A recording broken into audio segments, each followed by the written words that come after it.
Oi, gente. Obrigada por ficarem até o final, né? Todos já meio cansados, acho que de assistir a aula, então tentei deixar a aula um pouco mais breve, um pouco mais com figuras, tá certo? Fotos. Eu tive essa missão a partir do Dr. Mário essa semana. Ele estava bem atarefado. E Moniquinha, será que você não pode dar essa aula? Claro, Dr. Mário, missão dada. Missão cumprida, né? Então, vou falar um pouco sobre teratomas e cistos dermais, porque os dois juntos, porque eles têm basicamente a mesma formação embriológica, né?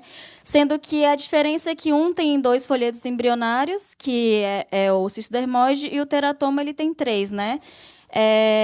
E a teoria é de que existe inclusões de ilhotas epiteliais nessas fendas, né? Tanto do que o Dr. Matheus falou, branquiais, como nessas fendas de junção, né? Então, é muito comum ter cisto dermoide aqui no supercílio, né? Em linha média também. Então, essa foto aqui eu achei bom deixar bem na frente, na capa, porque é um dos locais mais comuns de cisto dermoide, né? Na criança, a gente já vê logo quando nasce. E assim, como são patologias congênitas, né? A gente já de cara já imagina que seja de tratamento cirúrgico, né? Então, o cisto dermoide, eles são estruturas pilosebáceas maduras, geralmente redondo, macio, fixa tecidos profundos ossos. Esse caso aqui foi um cisto dermoide de supercílio que já bem profundo mesmo, já deformando, né, essa região óssea. E algumas são associadas a trato sinusal, principalmente esses perto do nariz. Eu acho que é importante dizer do diagnóstico diferencial, principalmente de cistos na glabela, cistos perto aqui do nariz, né? E fontanela, porque a gente pensa, é só um cisto, vamos tirar, né? Mas aí, às vezes, pode ser uma encefalocele anterior, entendeu? E aí, quando vê, cadê o neurocirurgião? Então, assim, esses cistos dessa região é muito importante a gente saber desse diagnóstico diferencial, né? Eu vou operar e quando vê, tem massa encefálica, né? Então, é algo que temos que tomar cuidado, principalmente cistos grandes, né? Cistos em fontanela, né? Que é a área onde tem junção óssea e não tem osso, às vezes, né? E aí você vai dar de cara com massa encefálica, né?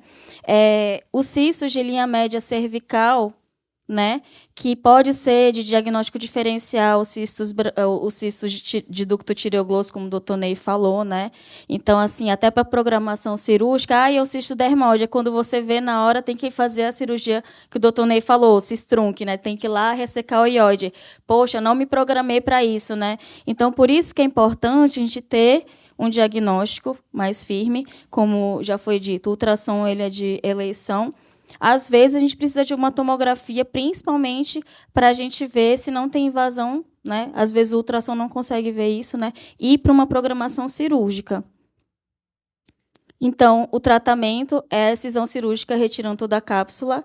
E assim, como o doutor Matheus falou, a idade ideal qual é? O cisto dermoide, ele raramente infecciona, então, geralmente, eu espero a criança crescer um pouco, porque uma cirurgia com uma anestesia geral, né, bebezinho, às vezes, faz muito laringoespasmo, broncoespasmo durante a cirurgia, então, a gente prefere não anestesiar bebezinhos, né? Então, geralmente, eu deixo para 1, 2, 3 anos no máximo, né? Quanto a teratoma, às vezes assim, a gente vê nessa imagem, né, uma massa cervical, né? E o teratoma ele também é congênito. Geralmente a gente diagnostica o nascimento. Teratos, né, do grego monstro, né? Às vezes a gente pensa assim, é só um tumorzinho, né? Então assim, poxa, por que é monstro, né? Mas às vezes pode ser algo meio que monstruoso mesmo. Isso aqui é um teratoma epignatus que veio do interior em Rude, incrivelmente, a criança era para sobreviver. Né? Ela chegou lá no SEIB e foi logo traqueostomizada, porque como é que a gente vai entubar essa criança? Né? E a gente vai discutir um pouco nessa aula sobre isso. Né? 8% dos teratomas em crianças são cervicais e craniais, né? De crânio facial. E hoje em dia, a ultrassom pré-natal evoluiu tanto que assim diminuiu mesmo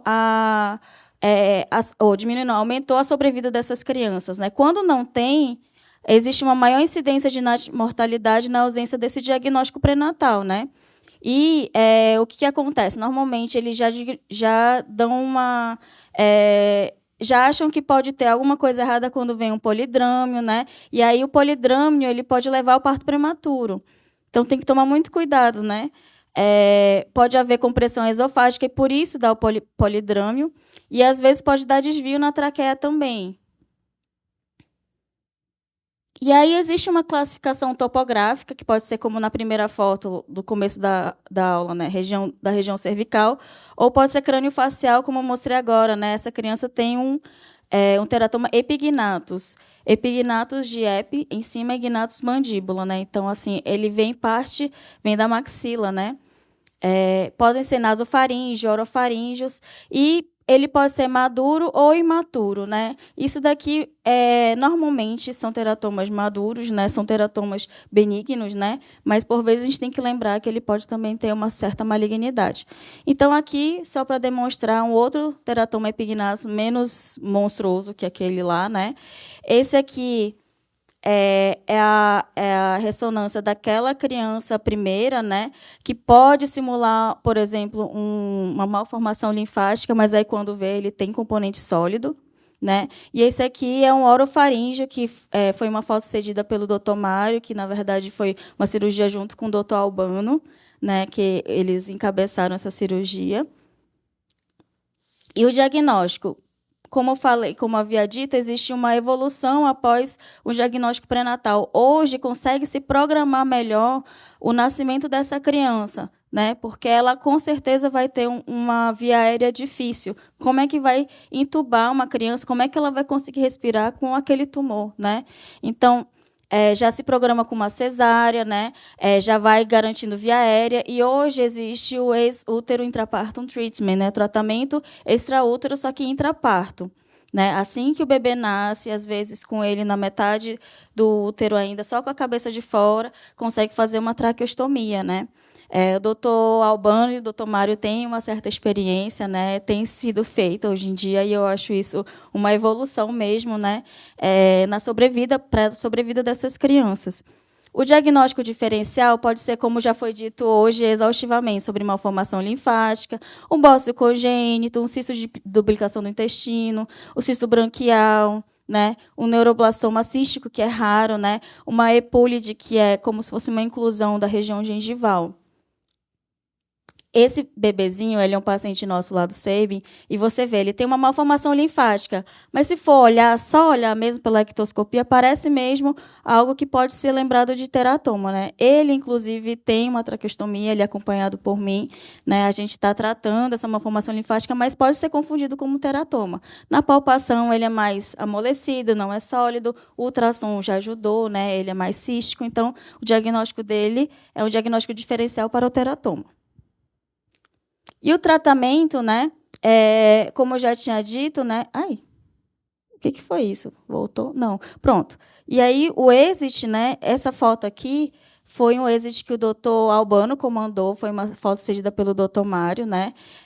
Que ele, assim que o bebê nasceu, aqui é o bebê, eles estão fazendo uma traqueostomia, e aqui é esse mesmo bebê já, depois que fez a traqueostomia, essa aqui é a massa, né?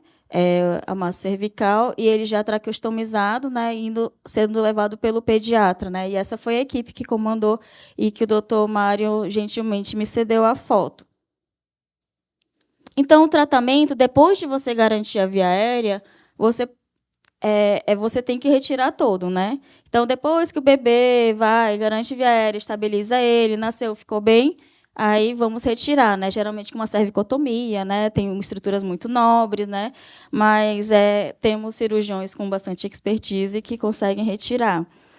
E a gente tem que solicitar os marcadores tumorais, né? Alfa-feto e beta-HCG, para ver se ele tem uma malignidade ou não. Então, esse é aquele primeiro caso que eu mostrei do Teratus, né?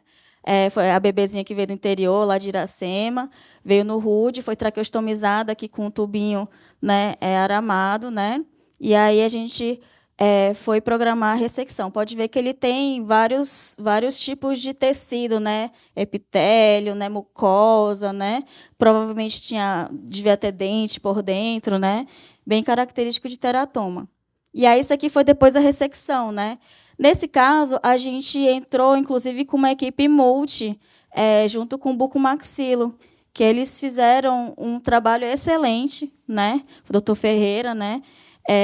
De diminuir essa abertura bucal, né? Mesmo assim, o bebezinho ficou com a boquinha aberta, porque realmente não tinha como deixar, né? Mais fechado. E aí ela evoluiu com uma infecção, a cicatriz ficou assim, mas olha, o que eu mais gosto na cirurgia pediátrica é a evolução das crianças e como elas conseguem se reabilitar. Porque logo depois, e ela estava gastrostomizada e tal, bem emagrecida, né? E aqui a gente já tinha conseguido decanular, ela já estava comendo a via oral, e vocês viram que ela ficou sem palato. Mas mesmo assim, olha isso, ela comendo macarrão.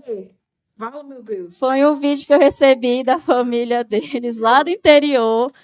A menina tá morrendo de fome. comendo macarrão, sem a gastrostomia, sem sair. E, para mim, isso que me encanta na cirurgia pediátrica, como eles conseguem se reabilitar. Esfomeação, viu, véi?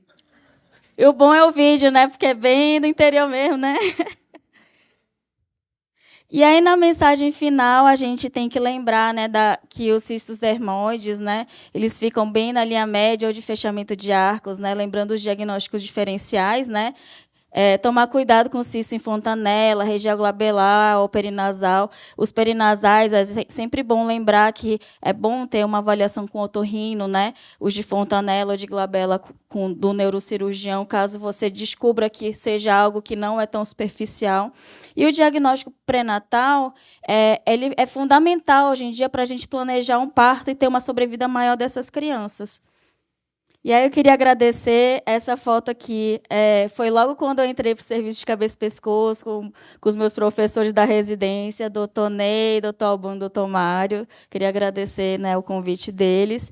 E essa foi uma foto mais recente, que o doutor Albano ia entrar sozinho na cirurgia. Acho que o doutor Ney estava doente nesse dia. Poxa, o doutor Albano vai entrar sozinho, eu vou entrar com ele, né?